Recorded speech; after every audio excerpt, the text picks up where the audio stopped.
प्रदेश, जहां से ऐसे ऐसे मामले सामने आते हैं जिसके बारे में कोई कभी सोच भी नहीं सकता।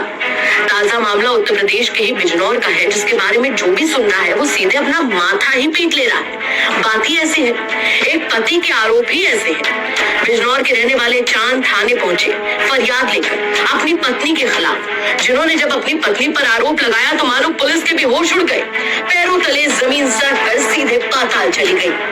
चांद ने बताया कि वो अपनी पत्नी के पास दो प्यार की बातें करने पहुंचा था, उसके साथ संबंध बनाने पहुंचा था, लेकिन उसे क्या ही पता था कि उसकी पत्नी उसे आगे संबंध बनाने लायक छोड़ेगी ही नहीं। चांद ने आरोप लगाया कि जैसे ही वो अपनी पत्नी के पास संबंध बनाने पहुंचा, उसकी पत्नी ने वैसे ही उसका प्राइवेट पार्ट ही काट डाला। अब बेचारे चांद के प्राइवेट पार्ट पर इतने टांके आए हैं कि पूछिए ही मत। जी हाँ, ठीक सुना आपने। चलो पूरा मामला आपको विस्तार से बता देते हैं। ये घटना है बिजनौर के मंडावर थाना क्षेत्र की, जहां सीमला कला गांव के रहने वाले चांदवीर और चांद की शादी 29 अप्रैल 2025 को अलीपुरा जट की रहने वाली तनु कुमारी के साथ हुई थी।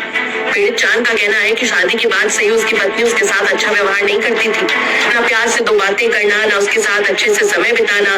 और तो और चांद तो यहाँ तक कहते हैं कि अक्सर उसकी पत्नी तनु छिप छिप कर अनजान लोगों से बातें भी किया करती थी। 20 अगस्त 2025 के शाम 6 बजे चांद को अपनी बीवी पर प्यार उमड़ा, जिसके चलते वो अपनी बीवी के साथ संबंध बनाने के लिए पहुंचा।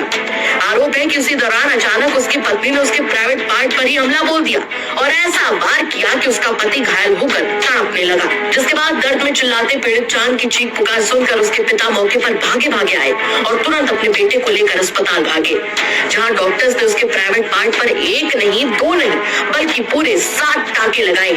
जिसके बाद पीड़ित चांदवीर थाने पहुंचा और इंसाफ की गुहार लगाते हुए अपनी पत्नी के खिलाफ कानूनी कार्रवाई की मांग उठाई है। पीड़ित ने पुलिस से ये भी कहा कि ऐसा भी हो सकता है कि आने वाले समय में उसकी पत्नी उसके खिलाफ झूठी रिपोर्ट ही दर्ज करा दे।